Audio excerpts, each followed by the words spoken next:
Assalamualaikum warahmatullahi wabarakatuh. Perkenalkan, nama saya Widya Zahra dari kelas 105 SMA Negeri 1 Kota Tangerang. Di sini saya akan menjelaskan tentang apa sih suka dukanya jadi atlet. Pertama-tama, perkenalkan, nama gue Widya Zahra. Selain pelajar, gue juga seorang atlet dayung. Belum banyak yang tahu gue ini atlet. Di kota Tangerang ini ada sungai yang membentang panjang. Kalau orang Tangerang nggak tahu, kebangetan. Mainnya kurang jauh. Nih, di sini gue mau cerita dikit. Apa sih suka dan dukanya jadi atlet? Wih, pasti kesan utamanya bangga kan jadi atlet. Menang lomba, pasti pemikiran orang gitu. Padahal aslinya jauh banget dari ekspektasi, walaupun hasilnya menjanjikan untuk kedepannya. Gue sendiri jadi atlet semenjak pandemi ini. Kebetulan yang jadi guru atau pelatihnya itu mamang gue, atau lebih elitnya om gue. Awalnya cuma ada anak laki-laki doang, tapi karena dibutuhin dan gajinya lumayan menjanjikan, gue ikut. Pastilah di masa pandemi ini, siapa sih yang gak mau tetap produktif walaupun ya agak serem dikit. Loh, kok serem sih? Serem di mananya? Ya serem lah berhadapan langsung dengan kali sesadane. Bayangin, ada apa di dalamnya coba? Bayangin aja sih, soalnya gak bisa dilihat langsung, akhirnya butek. Kita cerita sukanya dulu deh. Sukanya pasti yang paling utama dan paling diharapkan di penghasilan alias uang gajinya. Dan bangga aja gitu kesannya kita terkenal sebagai atlet. Ya iyalah, siapa yang gak bangga coba? Selain itu, gue juga bisa kenal banyak atlet dari berbagai cabang olahraga lain. Di dayung ini, orang-orangnya juga lucu. Saking lucunya sampai saya pengen tinju depan mukanya. Soalnya ada aja gitu orang yang kalau bahasa gaulnya sekarang ini ngadi-ngadi banget lah. Contohnya banyak ya, saking banyaknya sampai ada aja yang ditusuk dari belakang. Udah kayak boneka santet. Ada yang ganteng, tinggi, putih, sayang, ngomongnya rada gak jelas. Jadi sebetulnya namanya Usi. Dia tuh ngomongnya gagap dan harus digeplak dulu baru benar. Ada satu ketika kata senior tuh mau battle gitulah, dan si senior ini battle sama si Usi ini. Bahasa gaulnya apa ya? Ngadu lah siapa yang lebih cepat gitu. Si Usi ini kan belum terlalu jago kan, otomatis kalah lah. Dan senior itu nasihatin dong, makanya latihan yang benar. Masa atlet loyo-loyo? Si Kimi mah belum ada apa-apanya. Suci jawab, ya gimana? Ini juga proses do. Dengan katanya yang gitu, jadi dia kan battle di tengah-tengah sungai. Mereka berdua ke pinggir dong. Terus dengan mimik muka yang rada ngeselin, si Rido menyampaikan apa yang diomongin si Usi ini.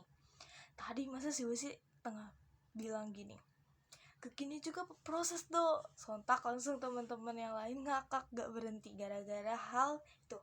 3 hari 3 malam, walaupun latihannya cuma siang sampai sore doang sih. Kalau bicara dukanya sih banyak ya. Salah satunya gue sebagai perempuan seutuhnya yang normal dan masih mencintai laki-laki. Dan semua mungkin banyak kan semacam perlakuan laki-laki yang gak sengaja tapi baper gitu, udah kayak mandi kembang 7 hari 7 malam, gak berhenti-berhenti diomongin dan terngiang-ngiang mulu gitu. Jadi gue ya baper berpekan-pekan. Bukan lagi sih, kayaknya itu udah masuk naksir. Nah, cowok ini punya semuanya, kecuali yang dicari perempuan zaman sekarang. Good looking, atau bahasa gampangnya punya muka ganteng, badan atletis, kayak di iklan-iklan. Dia beda, dia tuh masuk ke kategori cowok lucu dan sedikit humoris, penyayang, royal. Dan kalau dicerain terus kayaknya kupingnya lagi merah nih sekarang. Gue awalnya baper gara-gara lihat doi bercanda sama anak kecil. Pas doi senyum-senyum pas lagi jahilin anak kecil tuh kayak suatu skin yang berputar-putar terus di otak gue, bikin salting sendiri. Dan terus pas dia senyum seakan-akan kayak ada lagunya Feby Putri yang judulnya Halu. Pas senyum doi kebayang kan, tiba-tiba keputar tuh penggalan lirik lagu di otak yang senyumanmu yang indah bagaikan candu, ingin terus kulihat walau dari jauh. Nah dari situ tuh. Nah sekarang nih ada orang ketiga, modal DM Instagram aja udah kayak TTM alias teman tapi mesra. Sedangkan gua ngechat nomornya aja lewat WhatsApp deg-degannya berhari-hari. Ngechatnya aja udah kayak ngechat guru-guru dengan bahasa yang sopan dan santun gitu biar dilirik. Tapi malah dia ngelirik yang lain. Selama ini gue tuh kayak angin lalu gitu, seliweran doang, gak dilirik sama sekali. Di situ gue masih berpositive thinking, kali aja mungkin dia cuma lirik bentaran. Ternyata si doi suka sama dia, cewek yang DM Instagramnya. gue masih gak habis pikir sih, kayak ya udahlah berlalu aja gitu, kayaknya dia gak lirik gue sama sekali, padahal udah usaha gitu kan. Bener kata pepatah, usaha tidak akan mengkhianati hasil.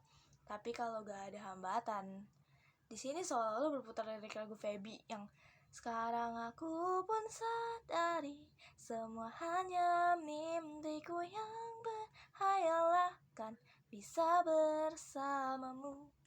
Selain soal asmara, ada juga yang ganjel di hati gue nih, kayak duh kapan bisanya ya, kok orang lain bisa cepetnya. Yang ganggu terus di pikiran, ya gimana mau dipikirin, nanti dikira gak bersyukur, gak ada otak dianggurin. Dipikirin gue stres, serba salah kan. Kadang juga jadwal latihan yang bikin padat, bikin tugas-tugas jadi berantakan. Atau sebaliknya, kadang tugas sekolah yang bikin absen buat latihan dayung. Pokoknya sebisa mungkin gue selalu berpikiran positif, dan sebisa mungkin gue bagi waktu antara sekolah, atlet, dan diri gue sendiri. Walaupun jadi atlet gak semudah kelihatannya emang, tapi gue tetap bersyukur dan jalanin dengan candaan. Jadi atlet juga ada poin plusnya, dan pasti juga ada poin minusnya. Yang pasti kita jalanin dengan ikhlas, semuanya bakal berjalan mengalir kayak air yang terjun. Tunggu, jadinya airnya jalan atau ngalir nih? Itu tadi sepenggal kisah saya sebagai seorang atlet dan seorang pelajar. Demikian, terima kasih.